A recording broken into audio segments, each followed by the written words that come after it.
I was never the biggest fan of Rick and Morty. Hell, I don't even think I watched past season 4. However, I was a big fan of Job Simulator, which is admittedly a strange thing to say. However, these two games have a lot in common, from references and how they play, all of which stem from being developed by the same developer. So naturally, I figured I'd give Rick and Morty VR a shot and try to earn its platinum trophy, because how hard could it be? I mean, the other two Job Simulator platinums were easy, so how hard could this one be, right? Well, I couldn't have been more wrong. Before the video starts, I want to mention that I'll be leaving a link to all the videos and guides I use for this platinum in the description down below, so if anyone watching wants to use the same resources I did, you know where to find them. Without spoiling too much, the game starts with explaining that you are a clone, who only exists to help Rick with extremely mundane tasks around the house, such as laundry and unclogging the toilet. The game really picks up when you have a large-scale shootout on other planets, raise an alien child, and then save the world, which all accumulates to doing laundry one last time. The only story-related trophy is Wubba Lubba Dub Dub for completing the main game. The other trophies I earned during my initial playthrough were Palate Uncleanser for eating poop, Love Hurts for giving Jerry his medicine, and lastly From Downtown for throwing something at the Smiths home from space. Unfortunately, From Downtown was earned on my PS4 and I don't have a clip of me popping this trophy, but here's a picture for proof. Once I'd finished out my first playthrough of the game, my dog decided to do his Rick impression and puke on the floor, so after that I called it a night. At this point I had 4 of the 18 required trophies for the platinum, so when I got up the next day I was determined to get some trophies. However, I want to talk about the 2 hardest trophies in the game, since it's probably what puts people the most off from getting the platinum, the first trophy of which is Fully Charged. Fully Charged is brutal and requires the player to charge the largest battery to 100% or greater. On the surface this is a very simple trophy, but once you get placed in front of the control panel and start the minigame, you understand why this trophy is absolute hell. If you're attempting this trophy, give it a go and familiarize yourself with the controls in the game. Your goal is to adjust the knobs and levers so that they align with the pink highlights that pop up. For example, if a lever is flicked up so at the top the light is green and at the bottom the light is pink, you must flip that lever down. If you take too long, the pink light will flash and beep to get your attention. The best advice I can give for this trophy comes from the trophy guide, which is to go into Giant Morty mode. Before launching into free mode, there's a cabinet you can open and flick the lever inside to become a Giant Morty. This makes everything around you a bit smaller as you become larger, but also makes it so most of the board is visible without turning much of your head. Some other tips I can share would be to keep your left and right hands on the left and right hand sides of the control panel. For example, I tried my best to keep my left controller focused on the 3 puzzles on the far left side of the board, while I tried to keep my right controller focused on the far right and other 2 puzzles on the board. Remember, there is no reason you should use your left hand to reach across and do a puzzle on the far right hand side of the board. My next tip is to stay calm and breathe at a consistent pace. Just trying to keep yourself calm, as the constant beeping and alarm noises can overwhelm and disorient you quickly. Lastly, watch some videos and see how other people do it. I remember trying to get this trophy and getting super frustrated, and then deciding to watch other people play and earn the trophy.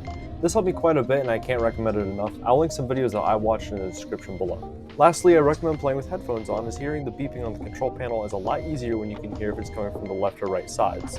The other difficult trophy is Bureaucratic Nightmares. This can also be done in free mode or the story mode. I'll put timestamps on screen for you to skip past this trophy to avoid spoilers, but trust me, you aren't missing much here.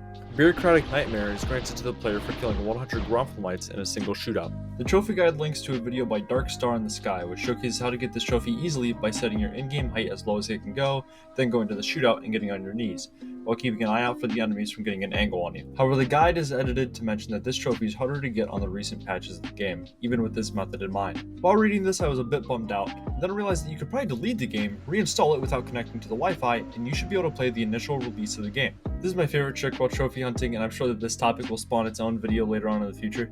I want to point out, if you only own this game digitally, this method will not work for you. You must be offline, reinstalling from the disc, as it's the only way to play the original release of the game on your PS4 or PS5. Once installed, do not connect to the internet, as it will immediately install the patches.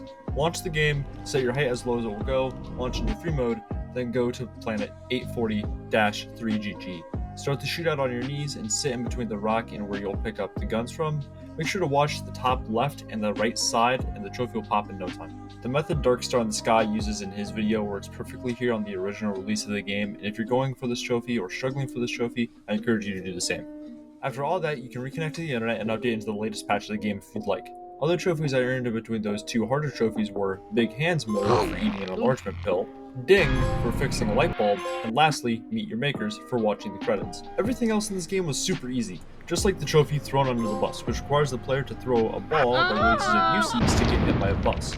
Sometimes a car will hit them, which doesn't count annoyingly, but eventually a bus will come and the trophy will pop. This next trophy, Old Friends, requires you to throw down a bunch of objects that you have made from combining items down a huge hole in the garage. YouTuber Sean Zom Gaming has a really good video detailing how to get this trophy, linked in the description. Halfway through this trophy, you'll be given a cassette tape. Speaking of which, there's a trophy for collecting and listening to all 13 tapes, Emperor of Soundwaves. Confusingly, there are 14 tapes, but I'll clear this up. YouTuber Ian Scott put together a video finding all of these tapes, linked in the description. After collecting them all, I checked the comments and saw this one from Robert Rao saying that one of the tapes didn't count towards the overall total, and he was right. I'll have a picture of this tape on screen so you all know what it is. Robert then goes on to explain what the last tape, not included in this video, was. Come over to this shelf and grab this box with the two handles. Take it and smash it into the ground, revealing the tape. Be sure to listen to them by opening the far left bottom cabinet in the garage and putting them in and starting the tape. Something I didn't realize until halfway through was that you don't have to listen to the full tape, something mentioned in the trophy guide, so be sure to keep this in mind. The next 4 trophies we're going to blitz past, being Hands of Midas for creating a gold hand, Poop Emoji for combining 2 poops, He's thrashing your score by dying in the first level of Troy, the VR arcade game in the garage, and lastly, skip ahead if you don't want this spoiled, combine food with your alien and feed it to them for the trophy Buttception. This next trophy, 1000 Years Troy and Morty, can be a bit of a grind, however the trophy guide has a good explanation for it. Go to the Troy game in the corner of the garage and put on the helmet. Choose the doll, then don't raise your hand in class. Next, have a beer with your friends, complete your work, decide you want a new career, become a carpet salesman, complete your work, and die. This will give you 86 years every time you play. The trophy will pop once you've reached 1000 years and you can see how many years you have on the whiteboard in the garage. The last trophy I had to get before the platinum was You Lived There for combining 2 tapes, then taking that tape and combining it again. It's a little confusing, but once completed, the trophy will pop. Shortly after, my Platinum Rick trophy popped. Even though I'm not the biggest fan of Rick and Morty, this game was a ton of fun, and I recommend it to anyone looking for a shorter VR game. I was able to purchase my copy for $14.99 and strongly encourage you to get it physically to make that Bureaucratic Nightmares trophy a lot easier.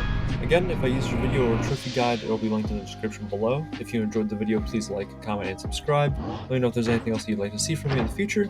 I'll see you all next time.